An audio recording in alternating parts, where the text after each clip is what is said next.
You are at Lake Rant, where I rant about whatever my $15 a month plus patrons want me to rant about. You can get one of these by being one of those. This one's for Cornflake God, who says, can you rant about what media becomes normie content? One would expect the most popular media to be the media that most people can easily identify with. Stuff like The Office being popular makes sense to me. Lots of people are familiar with an office environment, and the characters look and behave like real people in an office environment with only some embellishment.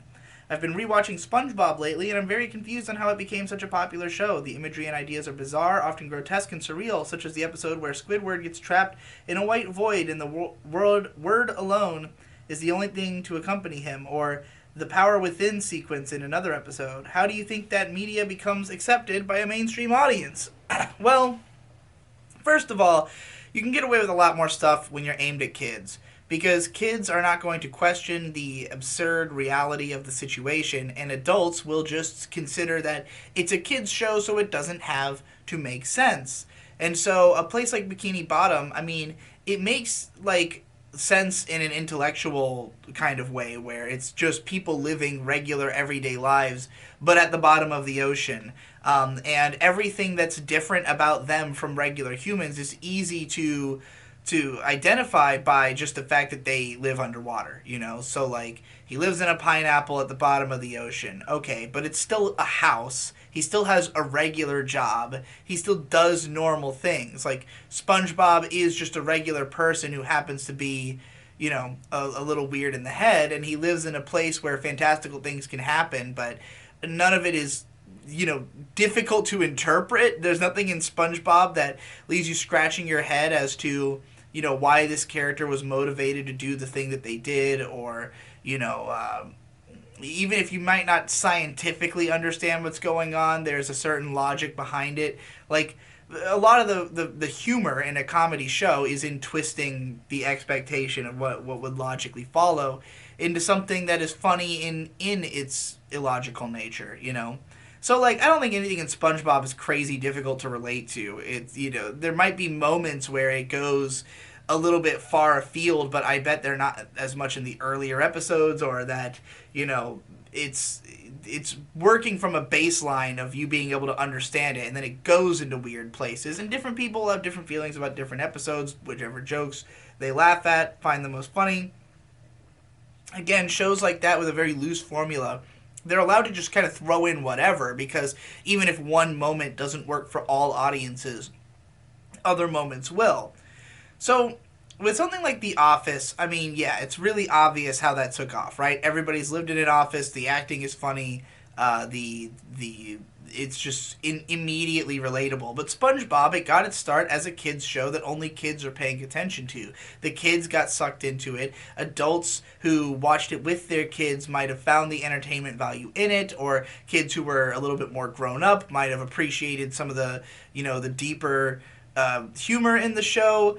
And while it may be aesthetically kind of repulsive a lot of the time, all of the iconography is extremely memorable and readable. I mean, SpongeBob is such an instantly recognizable character design.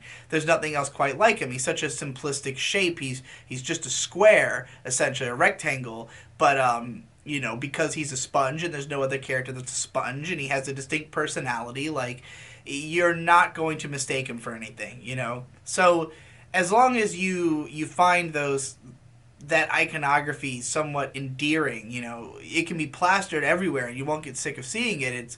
It always evokes the same emotions, so to speak.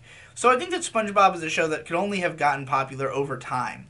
It was never going to just come out and immediately be successful the way The Office could be, because people had to come to relate to it. You don't relate to it immediately upon looking at it, but it's visually engaging. Children will enjoy it. Adults won't want to kill themselves while watching it necessarily. Some might, depending on the episode, you know. But just overall, I think that, you know, it's the strength of design, the ease of access, the ease of relatability, the fact that the show can have so many different types of jokes, so much loose structure in an episode that it can connect with different people for different reasons. And I think that's really the core of SpongeBob's success. And I would also recommend watching the Emp Lemon video, Never Ever. There will never ever be another show like SpongeBob. He goes into some interesting details about why that show in particular he thinks got is like as legendary as it is. But do I think SpongeBob is normie content? Not necessarily. Like, I don't think everything that's popular is automatically, therefore, for normies. Even if normies do appreciate it or can appreciate it, it doesn't, make it normie content. You can enjoy a complex thing in a normie way. We kind of had a rant touching on, enjoying niche things.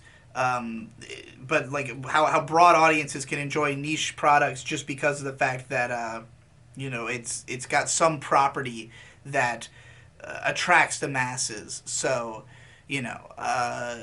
even The Office, yeah, it's pretty normie content, but I don't think it can only be enjoyed by normies or anything like that.